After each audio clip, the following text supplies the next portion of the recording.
پڑوسی ملک کے اندر ایک چرسی تھا، چرس پیا کرتا تھا، نشے کی چیز۔ ایک نوجوان سے کہا بھائی چرس پینے کے پیسے دے دو، تو کہا کھانا کھلا سکتا ہوں، کھانا کھلا سکتا ہوں، چرس کے لیے پیسے نہیں دے سکتا۔ آگے سے کہتا ہے او یار چرس کے پیسے دے دے، کھلانے کی ذمہ داری تو کسی اور نے لے رکھی، ظاہر ہے اس نے چرس پلانے کی ذمہ داری تو نہیں لی، کھلانے کی ذمہ داری تو کسی اور نے لے رکھی ہے، تو چرس کے پیسے دے دے۔ تو اس نے اس انداز سے کہا کہ میں ہکا بکا رہ گیا اور دینے پہ مجبور ہو گیا، میں نے کچھ پیسے اس کو دے دیے۔ جب دے دی تو وہ تیز تیز قدموں سے چلنے لگا، یہ بھی پیچھے پیچھے چلا کہ دیکھوں یہ جاتا کہاں ہے اور کرتا کیا ہے۔ یہ چل ہی رہا تھا، راستے میں کوئی فنکشن ہال تھا، شادی خانہ تھا، دو حصوں میں بنا ہوا تھا، ایک میں کچھ عورتیں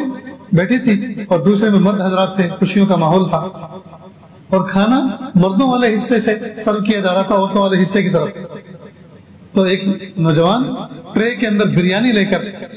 وہ راستہ کراس کر کے عورتوں کے حصے میں جا رہا تھا کہ راستے کے کنارے ٹھوکر کھایا اور وہی بریانی گر گئی، اور اس نے اپنی پاجامہ پینٹ کو جھاڑا، صاف کیا، اور وہ ٹرے بھی وہیں جھاڑ دی اور واپس دوبارہ لینے کے لیے گیا۔ یہ چرسی وہیں بیٹھا اور فوراً کھانا شروع کیا، گرم گرم بریانی ڈھیر سارا پڑا ہوا تھا، اوپر کیوں کھانی شروع کی۔ کہا میں پیچھے کھڑا ہوا یہ منظر دیکھ رہا تھا، چرسی نے اچانک مجھے دیکھا اور عجیب بات کہی کہ میں حیران رہ گیا۔ کہا وہ کھلاتا تو ہمیشہ برتن ہی میں ہے، لیکن آج کل ذرا انبن چل رہی ہے، تھوڑا ناراض ہے، اور ہاں وہ قریب اتنا ہے، وہ قریب اتنا ہے، غصہ چاہے جتنا ہو جائے بھوکا کبھی نہیں سلاتا، وہ غصہ چاہے جتنا ہو جائے بھوکا کبھی نہیں سلاتا۔ واقعی دوستو ہم تہجد کے وقت، فجر کے وقت بھوکے اٹھتے تو ہیں، بھوک لگی ہوئی ہوتی ہے، لیکن بھوکا کبھی سوتے نہیں، ہمیشہ کھا کے سوتے۔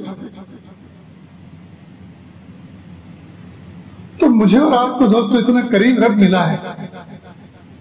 پھر بھی ہم اس کے ساتھ کٹی کر کے زندگی گزارتے ہیں، پھر بھی اس کے محبوب کی سنتوں پر پیر رکھتے ہیں، پھر بھی محبوب کے لائے ہوئے دین پر عمل نہیں کرتے، قرآن پاک کی تلاوت نہیں کرتے، نمازوں کا اہتمام نہیں کرتے، نگاہوں کی حفاظت نہیں کرتے، زبان کی حفاظت نہیں کرتے، دل کی کیفیات کی حفاظت نہیں کرتے،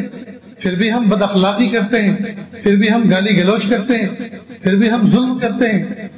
پھر بھی ہم اپنے مومن بھائیوں پر، اپنے ساتھیوں پر، پڑوسیوں پر ظلم کرتے ہیں۔ بتائیے اتنے کیل کانٹوں کے ساتھ ہم کامیاب زندگی کیوں کر گزار سکتے ہیں؟ ہم کامیاب زندگی کیوں کر گزار سکتے ہیں؟ تو ارادہ کریں کہ انشاءاللہ ہم اپنی زندگی میں فل یوٹرن لائیں گے انشاءاللہ۔ جو عادتیں، جو برے طریقے ہماری زندگیوں میں ہیں سب کو چھوڑیں گے، رب کے دامن کو پکڑیں گے، نمازوں کا اہتمام کریں گے، قرآن پاک کی تلاوت کا اہتمام کریں گے، ذکر و اذکار کا اہتمام کریں گے، سخاوت کا جذبہ پیدا کریں گے، جو مال اللہ پاک نے دیا ہے وہ مال اللہ کے راستے میں خرچ کریں گے۔